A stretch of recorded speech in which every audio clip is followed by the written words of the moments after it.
Master Roshi started out as a comic relief, but quickly became a main character. He is the crazy old man, but he is also a wise man. Now, just for fun, we're going to see what would have happened if Master Roshi didn't exist. Hey, how's it going? My name is Raph, and welcome to Dragon Ball Code. Today, we're going to think and see what would have happened if Master Roshi didn't exist. And if this is your first time here and you like Dragon Ball content, consider subscribing because this channel is all about Dragon Ball. So, here we go. We have to go back many years because Master Roshi is very old.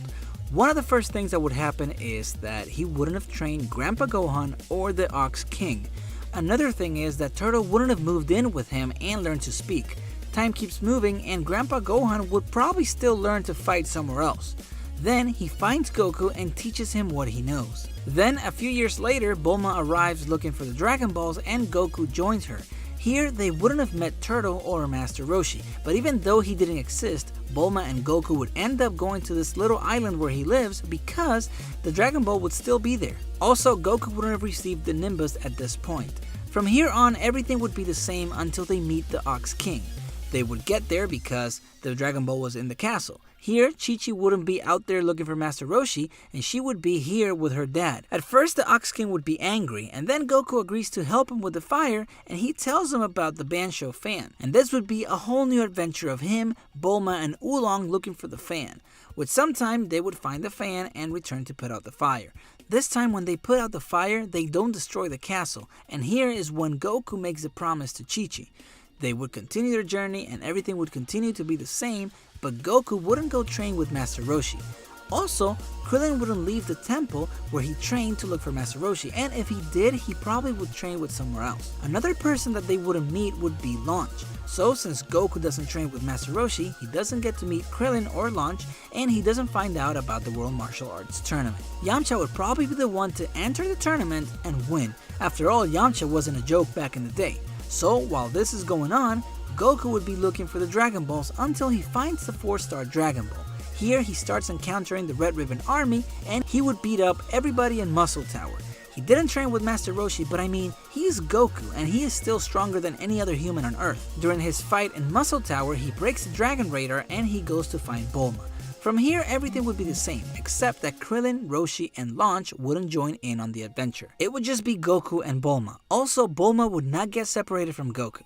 He keeps fighting the Red Ribbon Army, and he finally gets to where Appa and his dad are. Tao shows up, kills Bora, and fights Goku.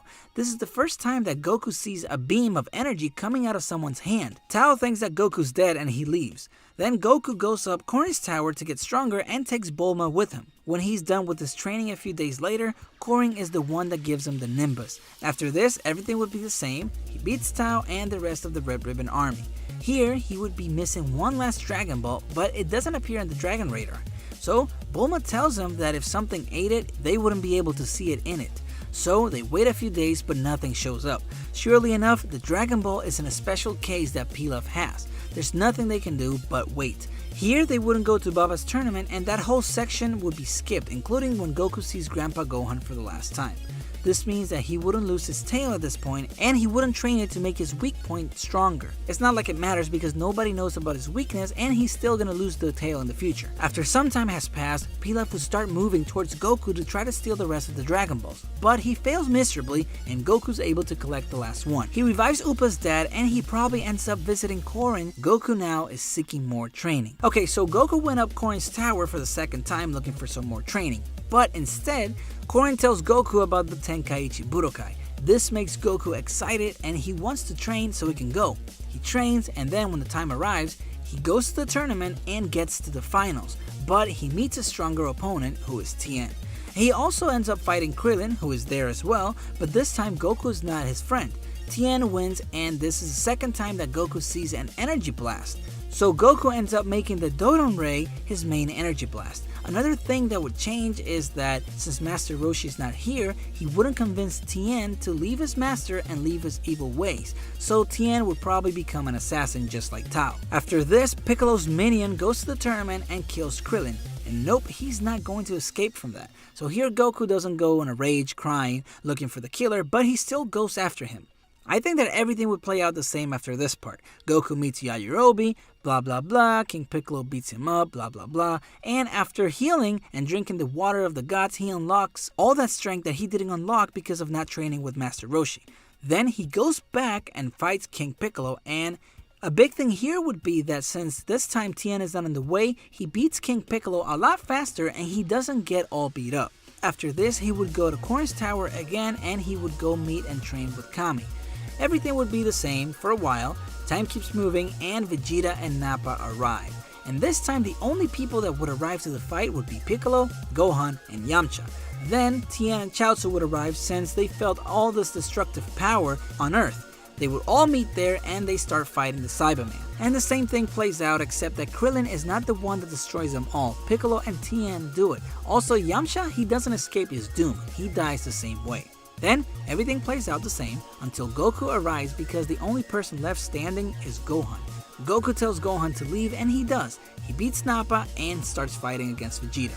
But as the fight between Goku and Vegeta goes on, Gohan decides to return when he senses that his dad's energy is getting lower. When he arrives, Vegeta is a huge monkey. He shouts at him to distract him so that he leaves Goku alone, and as Vegeta sees Gohan and starts walking towards him, Yajirobe cuts his tail. Here, Vegeta is super mad and starts fighting Gohan. It would be pretty much the same thing that happened, except that Goku doesn't give that last bit of the Spirit Bomb to Krillin. And this is a problem because with that Spirit Bomb, Krillin put a lot of damage on Vegeta, leaving him low on energy. So if we skip this whole part, when he gets hit with the Spirit Bomb, he would only have the damage from up to when Yajirobe cut his tail. So, keeping that in mind, Gohan still ends up turning into a great ape. He fights Vegeta, but even though he is able to put some damage on Vegeta, he's not able to put enough damage on him, and Vegeta cut his tail a lot faster. And this is where I think everything would end. Goku nor Gohan would have enough strength to keep fighting, and with no one else around to fight, they're doomed. Vegeta destroys them all along with the planet. And that's what I think would happen. What do you think?